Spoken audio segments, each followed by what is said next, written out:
Olá pessoal, boa noite.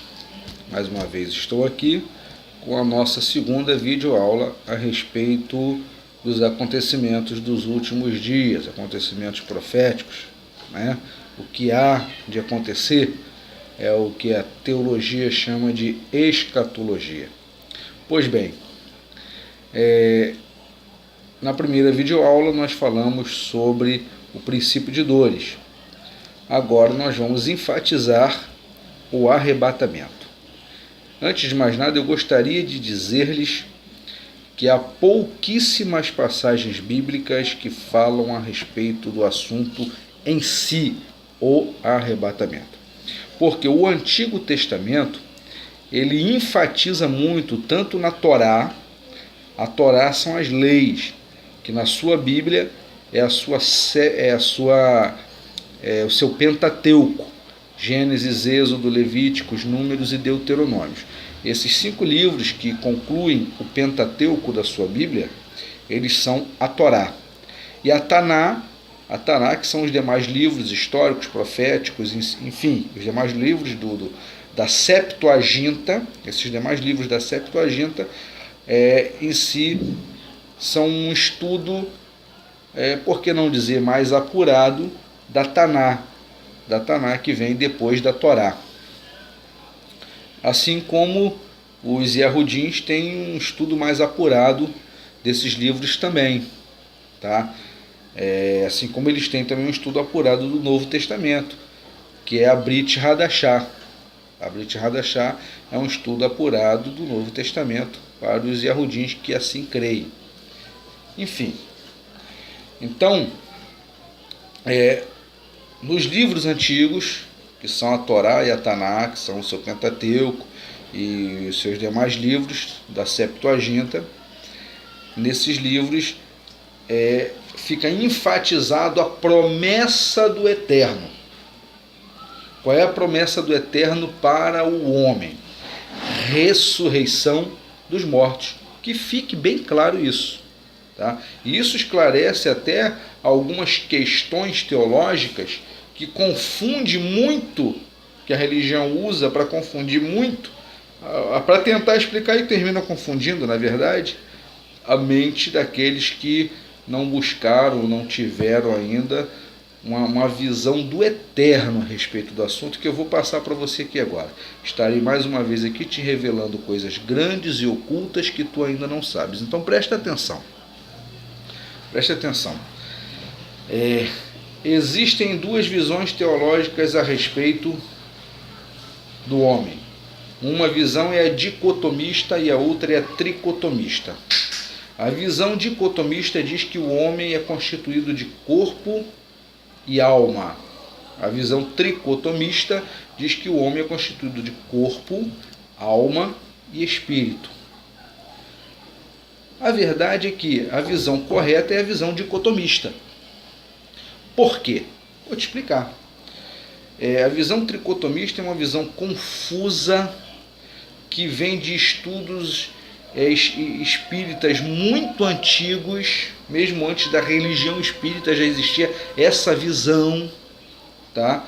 Essa visão não está nas escrituras, não se engane a respeito disso. O que acontece é que você vai estudar a Bíblia e você vai encontrar textos em que a Bíblia usa a terminologia alma, se referindo ao homem em si, alma vivente. Em outros textos, as Escrituras vai mostrar a terminologia alma se referindo ao espírito fôlego de vida que o Eterno soprou na narina do homem. É simples assim. Então não existe uma entidade espírita dentro do homem que sai do homem quando quiser, ou quando o homem morre, aquela entidade, aquele espírito sai e fica vagando em algum lugar ou tem que ir para algum lugar. Isso não existe, isso é uma mentira do Satanás, e isso você não vai encontrar nas Escrituras. Vai encontrar sim, fanáticos religiosos tentando explicar isso nas Escrituras. Mas todos os que tentaram me mostrar, eu provei ao contrário. Isso é uma mentira. Não vou me aprofundar neste assunto agora, porque o estudo hoje não é esse. Só estou tocando nesse assunto para você entender um pouco melhor sobre a promessa do eterno e o arrebatamento. O que é? Tá? Então, o arrebatamento existirá exatamente porque não há nenhum paraíso ou nenhum seio de Abraão contendo espíritos de pessoas boas que morreram com o eterno ou morreram com Cristo. Não existe isso. Isso é mentira. Mentira do Satanás, tá? E mediante essa mentira, então nós somos constituídos de corpo, é o corpo. O que nos dá vida é o sangue, é o mesmo que dá vida aos animais. A única coisa que nos difere dos animais é a razão e a consciência, a inteligência que o Criador nos deu, tá? Quanto ao fôlego de vida, pertence a ele voltará. Então o espírito é o fôlego de vida que vai voltar para ele. Ele soprou, ele criou o homem, fez assim, soprou o fôlego de vida no homem. Isso é o espírito. Volta para ele. Quando você morrer, volta para ele. Então quando você morrer, você vai ser um corpo morto. Ou como diz as escrituras, num sono eterno. Tá? Agora, você poderá vir a ser despertado desse sono eterno se você obedecer às escrituras, se você viver segundo as escrituras, segundo os mandamentos do eterno, e se você crer, se você buscar, se você crer, não religião, mas ao eterno. Tá? Então preste atenção, a promessa do eterno no Antigo Testamento é ressurreição dos mortos. Se é a ressurreição dos mortos, criaturas de Deus, criaturas do Senhor, é porque estaremos mortos e ele vai nos ressuscitar um dia. E que dia será esse? No dia do arrebatamento. Aí você vai ler comigo aqui agora. Primeira carta aos Coríntios,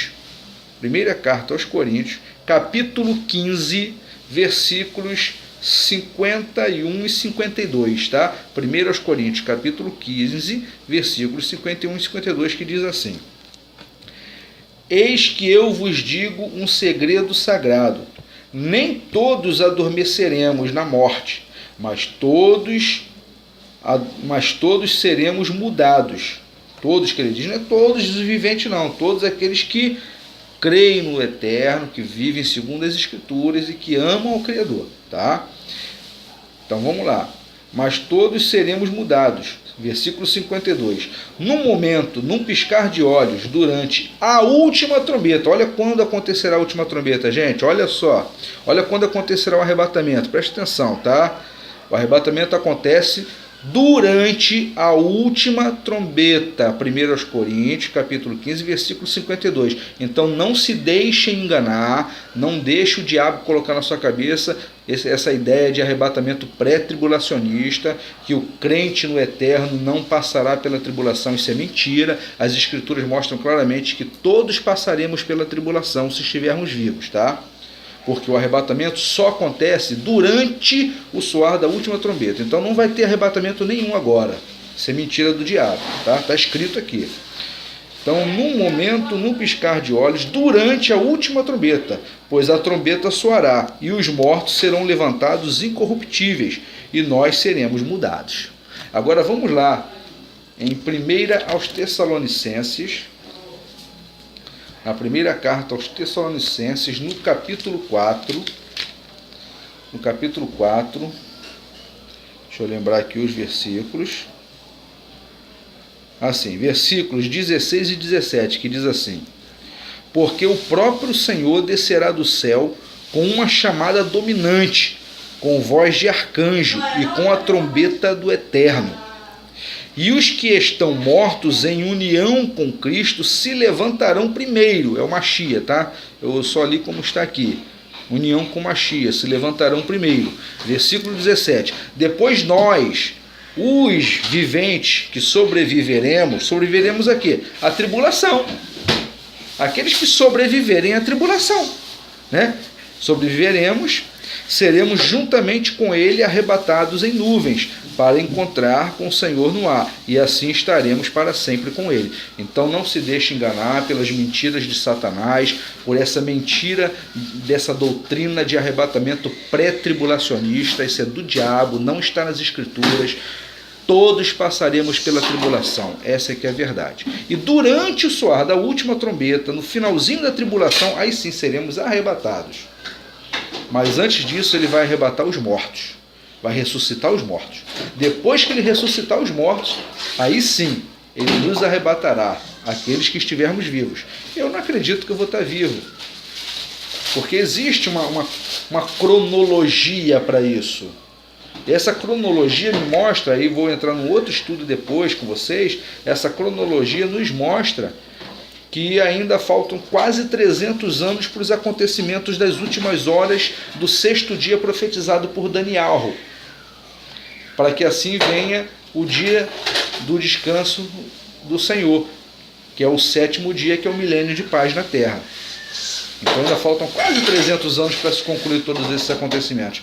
E a gente não vive isso, né? Então vamos lá, gente, vamos acompanhar a lógica, tá? Mas só para você, para ficar bem claro, não haverá nenhum arrebatamento agora, isso é mentira do Satanás, tá? Então seja fiel porque você ama ao Eterno e ama as Escrituras, não porque você tem medo de ficar no suposto arrebatamento pré-tribulacionista. Seja fiel ao Criador, fiel de verdade, porque você crê e ama as Escrituras, ama a verdade e ama o Criador. Tá? Então, tenha caráter, o caráter do Mashiach, certo? Então, gente, que fique bem claro, está aqui, como eu falei para vocês, é um resumo. Vou deixar bem claro para vocês, essa ideia de arrebatamento pré-tribulacionista, ela surgiu no final do século XV, com algumas revelações de alguns supostos profetas da época. Assim, são muitos nomes para lembrar todos agora. Eu posso, de repente, depois fazer um estudo só sobre isso e falar com vocês. Mas a verdade é que essas ideias surgiram no final do século XV e elas ganharam corpo com o surgimento de uma denominação que eu vou ter que... Essa ideia ganhou corpo com o surgimento de uma denominação que eu vou ter que falar aqui, me perdoem os amantes da ética, eu vou ter que ser antiético agora, tá? Então, com a chegada de Daniel Berger e Gunnar Wingren no Brasil, com a criação da entidade que nós conhecemos hoje como Assembleias de Deus, tá? Que surgiu na época como uma seita perigosa, ninguém aceitava, os batistas queriam combater essa seita, enfim, hoje se tornou uma denominação conhecida e respeitada no meio religioso. Eu não sou religioso, mas na verdade surgiu assim. Daniel Berger e Gunnar Wingren vieram para o Brasil por volta do ano eu não lembro agora a data correta, acho que foi 1800, eu não lembro, acho que, eu não lembro agora, não lembro a data exata, depois eu vejo isso em outro estudo. Mas o surgimento dessa denominação trouxe para um movimento que surgiu na época, que é o movimento neopentecostal, trouxe ideias absurdas que surgiram por supostos estudantes e profetas do final do século XV, início do século XVI. Eles trouxeram assim, um emaranhado de doutrinas pagãs, misturaram tudo, fizeram uma miscelânea e criaram as suas doutrinas. No surgimento dessas doutrinas surgiu a ideia de um arrebatamento pré-tribulacionista. Até então não se falava nisso, tá? Eu ouço muitas críticas a John Roosevelt, ouço muitas críticas a Ellen Gilmore White. Eu, por outro lado, apesar deles terem sido muito religiosos, bato palmas, parabéns. Eles fizeram estudos escatológicos maravilhosos, de onde eu mesmo tirei algumas ideias. João Sabélio também, tenho muitas ideias tiradas da teologia de João Sabélio. Eles foram muito criticados, até porque eles fizeram cálculos de coisas que não aconteceram, mas parabéns, pelo menos eles erraram tentando acertar e não trouxeram estudos pagãos para dentro do meio religioso que supostamente deveria estar estudando as Escrituras pura e simplesmente como e não fazendo o que fez. Mas enfim, isso não é um problema nosso. Fica aí, aquele abraço, paz seja convosco e até a próxima videoaula.